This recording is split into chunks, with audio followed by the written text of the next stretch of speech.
Pour faire de la photo et vidéo, on a forcément besoin d'un boîtier. Quand on regarde le nombre de boîtiers qui est sur le marché, le choix devient difficile à faire. En fonction des budgets et des fonctionnalités qu'on a besoin, cela nous oriente vers les boîtiers qui semblent nous plaire ou qui rentrent dans le budget. Alors dans cette vidéo, on va voir la liste des 4 boîtiers avec des différents prix afin de faire un bon choix. Tous ces boîtiers font super bien le boulot. Certains de ces boîtiers ont un capteur APS-C, d'autres ont un capteur micro 4 tiers et d'autres ont un capteur plein format. Tous ces boîtiers sont vendus entre 1000 et 2000 euros. Maintenant, si tu as besoin d'un bon boîtier à moins de 1000 euros, j'ai déjà fait une vidéo à ce sujet que tu peux voir sur mon compte YouTube. Sinon, je mettrai le lien dans la description. Un conseil, avant d'acheter un boîtier, tu dois te poser quelques questions afin de cibler le boîtier qui est fait pour toi. Tu seras plus orienté vers la vidéo ou photo, où tu feras tous les deux, c'est-à-dire vidéo et photo, où tu as encore besoin d'un boîtier qui va te faire des gros ralentis. Et si tu as besoin d'un boîtier uniquement pour les photos, je crois que tu n'as pas forcément besoin d'un boîtier super puissant. Tu peux même t'acheter un boîtier à moins de 1000 euros, tel que Nikon Z30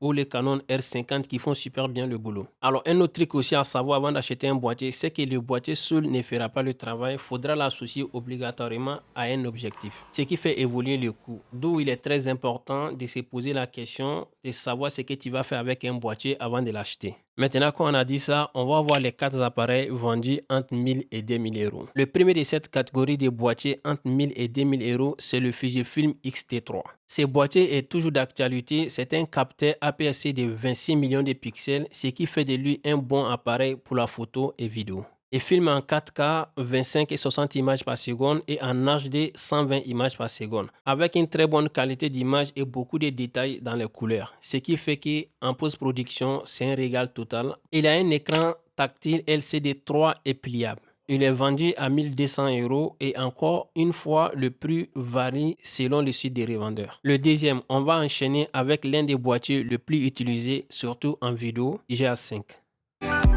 Avec un capteur micro 4 tiers de 20 millions de pixels, il filme en 4K 25 et 60 images par seconde avec une stabilisation sur les 5 axes qui est très bien maîtrisée, qui te facilite une prise de vue très fluide même dans des conditions plus exigeantes. Avec ce boîtier, ce que tu dois savoir, c'est qu'on n'a pas de limite de temps d'enregistrement. Il délivre des images très nettes et d'une clarité exceptionnelle. Il est d'une construction robuste et résistante aux intempéries. Il a un écran orientable et il est doté d'un autofocus intelligent qui fait reconnaissance des visages. Le suivi de sujet a lui aussi été amélioré. Il est vendu à un prix de 1500 euros. Le troisième, on va s'attaquer à un boîtier très polyvalent, c'est le Fujifilm X-T4. Avec un capteur APS-C de 26 millions de pixels, il filme en 4K 25-60 images par seconde et en HD jusqu'à 240 images par seconde. Stabilisé sur les 5 axes et très bonne prise de main grâce à sa petite taille. Il a une mise au point automatique. Il a aussi un écran orientable, ce qui te facilite la prise de vue en mode solo. Mais il coûte un peu plus cher que les deux premiers. Il coûte 1700 euros. Mais à ce prix-là, on ne trouvera pas meilleur ailleurs. Alors, le quatrième, on va s'attaquer à l'un des meilleurs boîtiers sur le marché, S5.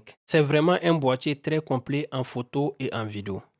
Une très bonne qualité d'image et un autofocus rapide et très précis. Il filme en 4K 25 et 60 images par seconde et en HD jusqu'à 240 images par seconde. Avec un capteur plein format de 24 millions de pixels. Bien sûr que c'est un excellent boîtier avec les doubles stabilisations pour te permettre d'avoir des images très stables même en filmant à main levée. Autofocus très rapide et intelligent, la mise au point ultra rapide et précis sur les yeux, sur le corps, sur les visages et même sur les animaux. Ce qui fait de lui un boîtier plein format ultra compact et léger. Il est résistant et tropicalisé. Il a un écran tactile et orientable, ce qui te permet de travailler tout seul sans forcément avoir besoin d'une autre personne. Il a aussi des spots 4 mémoire pour plus de garantie lors de la prise. Il est vendu à 1900 euros. C'était la petite vidéo que je devais partager avec toi et moi je te dis à la prochaine dans une nouvelle vidéo. En attendant, prends soin de toi. Peace.